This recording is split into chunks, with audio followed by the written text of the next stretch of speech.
Praise the Lord, hallelujah. Zion வேதாகம ஆய்விற்கு அன்போடு கூட இயேசு கிறிஸ்துவின் நாமத்தில் உங்களை வரவேற்கிறேன். இன்றைய தினத்திலும் என்னாகம புஸ்தகம் கடைசி 4 அதிகாரங்கள் 33ஆம் அதிகாரம் முதல் 34ஆம் அதிகாரங்களில் உள்ள வசனங்களை தியானிக்க சர்வ தேவன் நமக்கு கிருபை செய்வாராக.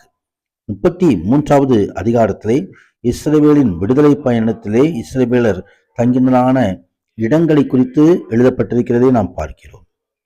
மோசே, ஆரோன் என்பவருடைய கையின் கீழ் தங்கள் சேனைகளின்படியே எகிப்து தேசத்திலிருந்து புறப்பட்ட இஸ்ரேல் புத்தருடைய பிரயாணங்களின் விவரங்கள் இங்கே கொடுக்கப்பட்டிருக்கிறது. எங்கே அவர்கள் பாளையம் இறங்கினார்கள், எங்கே தங்கினார்கள் என்ற விவரங்களை எல்லாம் ஆண்டவராகிய தேவன் இங்கு தருகிறார்.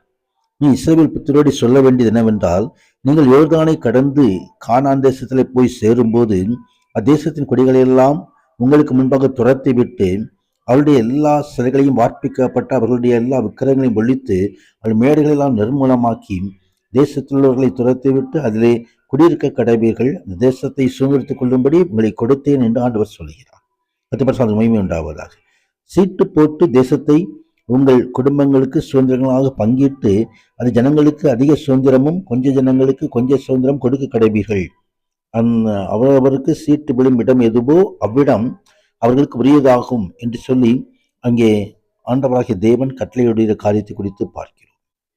ஆம், சீட்டு போடுதல் வளமனுடைய சிக்கா இருக்கும். இந்த சீட்டு போடுதான் காரிய சித்தியை கொண்டு வரும். பிரசாதமையும் உண்டாவதற்கு சீட்டு போடுதல் தேவனுடைய சித்தமானது. அந்த எங்கெங்கே ஜனங்களுக்கு பிரித்து கொடுக்க வேண்டுமோ அதிகாரங்கள், இடங்கள், இப்போ எந்த காரியமாக இருந்தாலும் ஆண்டவராகிய தேவன் சீட்டு போட்டுக்கு தெரிந்து கொள்கிற காரியங்கள். அங்கே அப்போஸ்தலர் குழுவில் யூதாஸ் ஆண்டு கொண்டு செத்த பொழுது பதிலாக வேறொரு அப்போஸ்தலர் தேர்ந்தெடுக்கும் பொழுது சீட்டு போட்டு தேர்ந்தெடுத்தார்கள். அப்படியாய் சீட்டு போட்டு யோசுவா நேரங்களெல்லாம் பிரித்து கொடுக்கிற காரியங்களை குறித்து எழுதப்பட்டிருக்கிறது. ஆம், சீட்டு போடுதல் வேதாகமத்தின் முறைமைப்படி அது ஏற்றுக்கொள்ளப்பட்ட கர்த்தரால் கொடுக்கப்பட்ட ஒரு காரியமாகும். 34வது அதிகாரத்திலே கானானுடைய எல்லைகளை குறித்து ஆண்டவர் சொல்லுகிற காரியங்களை குறித்து பார்க்கிறோம். என்னென்ன காரியங்களுக்கு இன்னும் எல்லை இருக்க வேண்டும் என்பதையெல்லாம் ஆண்டவர் அங்கே கட்டளை கொடுக்கிறார். 35வது அதிகாரத்தில் லேவியர்களுக்கான பட்டணங்கள், அடைக்கல பட்டணங்கள் ஆகியவை குறித்து ஆண்டவர் கட்டளையிடுகிற காரியத்தை குறித்து நாம் பார்க்கிறோம். கர்த்தர் மகிமை உண்டாவதாக. இஸ்ரவேல் பற்றி தங்கள் காணியாட்சியாகிய சுதந்திரத்தில் லேவியருக்கு குடியிருக்கும்படி பட்டணங்களை கொடுக்க வேண்டும் என்று ஆண்டவர் தாமே கட்டளையிடும்படியாக ஆண்டு கிருபை செய்கிறார். கர்த்தர் மகிமை உண்டாவதாக. ஆம், அந்த பட்டணங்கள் அவருடைய குடியிருப்பதற்கும் அவருடைய சொந்த வெளிநிலங்கள் ஆடு மாடுகளுக்கும் அவருடைய ஆஸ்திகளுக்கும் அவருடைய சகல மிருக ஜீவங்களுக்கும் குறிக்கப்பட வேண்டும். தொடர்ந்து இங்கே அடைக்கல பட்டணங்கள், கைப்பேசகாய் ஒருவனை கொண்டு போட்ட ஒருவன் போய் அடைக்கலம் தேடிக் கொள்வதற்காக சில பட்டணங்கள் ஒதுக்கப்பட்டன.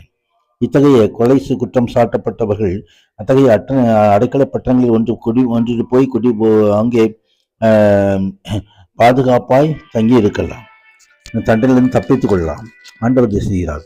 36வது அதிகாரத்திலும் செலோபித்தாவின் குமார்த்திகளுக்கு சுதந்திரம் பங்கிட்டு கொடுப்பதை குறித்து பார்க்கிறோம். வசனங்களை தியானிக்கும் பொழுதெல்லாம் சர்வலும் தேவனுடைய கிருபை நம்ம தாங்கட்டும். மகிமையான கர்த்தர், உன்னதமான தேவன் மகிமையான ஆசீர்வாதங்களை நமக்கு அருளி செய்வாராக. பரிசுத்த நாமத்துக்கு மகிமை உண்டாவதாக. ஆமேன், ஆமேன்.